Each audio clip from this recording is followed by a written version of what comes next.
여러분 안녕하십니까? 대한민국 대표 경제 뉴스 뉴스플러스 시작합니다. 네이버, 카카오 같은 핀테크 업체들을 겨냥한 금융소비자보호법의 계도 기간이 오늘로 끝이 납니다.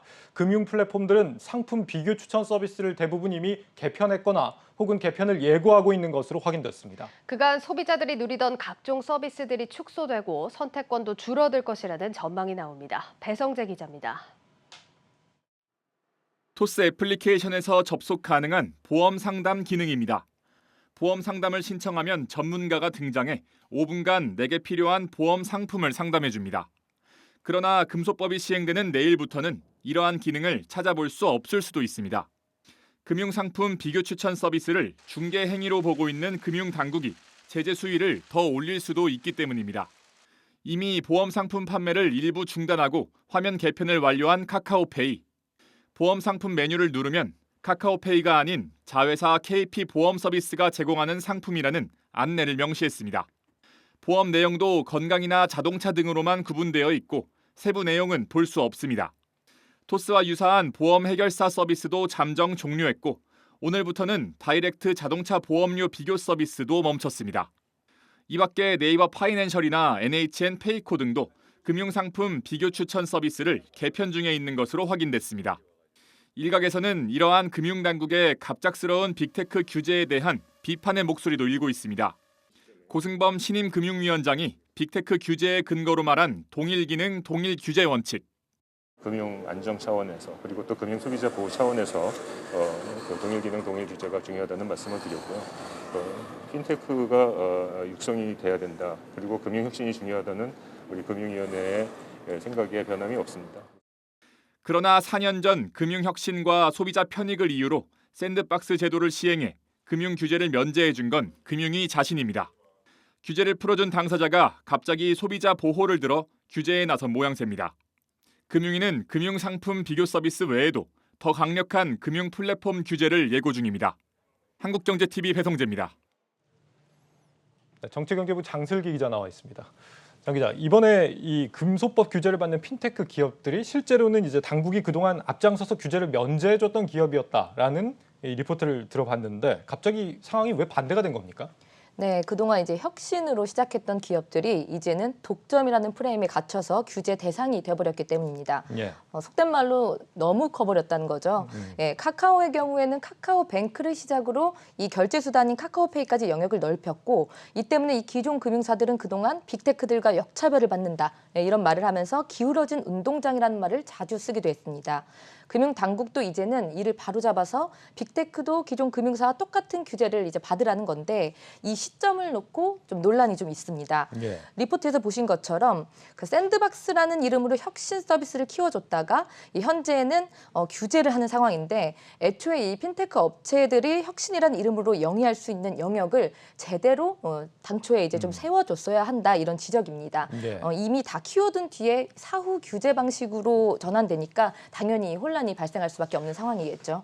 당장 내일부터 서비스들을 지금 중단해야 하는 상황인데 네이버, 카카오 같은 이제 큰 기업들만 있는 게 아니라 중소형 업체들도 좀 상당하다면서요? 네, 맞습니다. 이 금융상품 비교 서비스를 중개로 보고 서비스를 중단한 중소형 업체들이 지금 상당히 많습니다. 예. 예를 들면 이제 최근 금융상품 비교 서비스로 떠오른 핑크라는 업체가 있는데요. 오늘부터 보험 추천 서비스를 잠정 중단하기로 했습니다. 지금 이제 화면에서 나오는 것처럼 그 외에도 이제 여러 업체들이 있는데요. 핀테크 입장에서는 소비자들의 선택권을 높일 수 있는 이런 비교 서비스를 내세워서 애초에 이제 금융권에 진출했는데 당국 역시 당시에는 혁신성을 인정해 주기도 했고요. 근데 현재는 금융소비자보호법 시행에 따라서 아예 서비스를 중단하는 상황까지 이제 오게 된 겁니다. 이제 문제는 네이버나 카카오 같은 큰 이제 빅테크라고 하죠. 예. 빅테크들은 일부 금융 서비스를 중단해도 사실은 좀 타격이 적습니다. 예. 하지만 이 중소업체들은 그렇지 않다는 건데요. 제가 좀 이제 취재를 해봤는데 금융당국이 이 유망 핀테크 기업으로 꼽았던 몇몇 업체들은 현재 투자 유치가 모두 무산된 상황이고 그렇습니까? 일부 업체들은 당장 구조조정에 도입하게 됐습니다. 이들 입장에서는 이제 중소형 업체의 경우 예외 규정에 좀 해당되는 게 없는지 이런 정확하게 가이드라인을 받고 싶은데 금융당국에서도 사실 기약 없이 이 세부 가이드라인이 마련될 때까지는 기다리라는 입장입니다. 그리고 이건 좀 취재 뒷 이야기이긴 한데요. 금융위원회에서 이와 관련해서는 이제 핀테크 업체들과 소통을 좀 원활하게 하겠다라고 입장을 밝히긴 했는데 예. 제가 직접 업체들을 물어보니 이 금융위원회와 전화 연결 자체가 좀 잘 되지 않는다고 합니다. 직접 만나는 것도 아니고 전화 연결조차 안 된다. 네, 그래서 사실 소통의 창구가 결국 없다라고 한 이런 분위기입니다. 그렇군요. 정부가 4차 혁명 기술 발전시키겠다 이러면서 규제 샌드박스 꺼내든 게 엊그제 같은데 이제는 다시 좀 그만해라라고 하면서 어떤 서비스가 어떤 것들이 문제고 어떤 서비스는 좀 문제가 아닌지 좀 제대로 가르마를 타주지 못하고 있는 상황이라는 겁니다. 중소업체들 도산하는 것도 문제입니다만 당장 이 소비자들도 이런 서비스가 사라지면 좀 불편해지는 거 아닙니까? 네, 맞습니다. 먼저 가장 직격탄을 입는 것이 바로 보험입니다. 보험을 비교해 주는 것도 일종의 중개라고 보고 지금 서비스를 규제하고 있는데요. 물론 기존에도 비영리로 운영되는 보험 담보와 같은 이런 비교 서비스들이 있었는데 소비자 접근성이 생각보다 낮아서 활용도가 좀 높진 않았습니다. 네. 그 중단 위기에 놓인 서비스 중 또 하나는 이제 카카오톡에서 보험을 선물하는 서비스가 있습니다.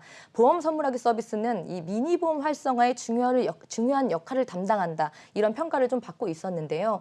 물론 각 보험사 홈페이지를 통해서 소액 보험을 선물하는 기능이 지금도 일부 있긴 합니다만 이 역시도 소비자들이 이제 직접 하나하나 찾아봐야 하는 만큼 이전보다는 좀 피로도가 좀 더 높다고 볼 수 있습니다. 예. 금융권 자체적으로도 이제 이 금소법에 저촉되지 않는 새로운 플랫폼을 만들 수는 있습니다. 하지만 이 소비자들의 접근성을 높이는 데에는 당장은 좀 힘들 것 같고요. 시일이 걸릴 것으로 전망됩니다. 당장은 대안이 없기 때문에 좀 불편하다는 얘기고 그러면 이 핀테크들이 철수한 자리에 앞으로 이제 기존 금융지주 회사 같은 이런 회사들이 뛰어들게 될 텐데 이런 회사들 입장에서는 수혜가 아닙니까? 네, 사실 그동안 그 기존 금융사들은 빅테크의 영역 확장에 굉장히 부정적인 입장을 좀 비춰왔습니다. 예. 플랫폼에 이 금융 상품을 입점시키는 것 자체가 사실 이 수수료가 들기 때문인데요. 하지만 그만큼 이 소비자들의 접근성을 높였다는 점은 사실 이 금융사들도 인정할 수밖에 없을 겁니다. 실제로 카카오나 네이버 같은 경우 코로나19 확산 이후에 비대면 금융 서비스를 좀 빠르게 앞당긴 그 주체들이라고 좀 평가를 받고 있습니다. 예. 이 접근성이 높았던 채널에서 상품이 빠지게 되니 이제 금융사 입장에서는 당연히 단기적으로는 매출 감소로 이어질 수밖에 없을 겁니다. 이 때문에 일부 금융사들은 자체적으로 온라인 채널을 강화해서 소비자 이탈을 막겠다는 이 구상을 하고 있는데 소비자들이 이미 플랫폼 서비스에 익숙해져 있는 만큼 이 얼마만큼 보전이 될지는 사실 좀 미지수입니다. 기존 금융지주 회사 같은 이런 회사들도 수혜라고 볼 수만은 없는 상황이다 이런 거군요. 네. 이름은 금융소비자보호법인데 정작 이 소비자가 불편해진다고 하니까 좀 아이러니한 것 같습니다. 이번 법 시행에 대해서 전문가들은 좀 어떻게 평가를 하고 있습니까? 네, 전문가들은 이 장기적으로 봤을 때는 이번 규제가 금융시장의 발전을 막을 수 있다 이렇게 우려하고 있습니다. 예. 기존 금융사들에게 이 빅테크라는 새로운 플레이어의 등장은 긴장감을 주면서도 성장을 위한 원동력으로 작용했다는 이런 평가가 좀 많았는데요. 이번 규제가 이런 선한 영향력까지 막는 것이 아니냐 이런 지적들이 좀 잇따르고 있습니다. 관련해서 전문가 의견 직접 들어보시겠습니다.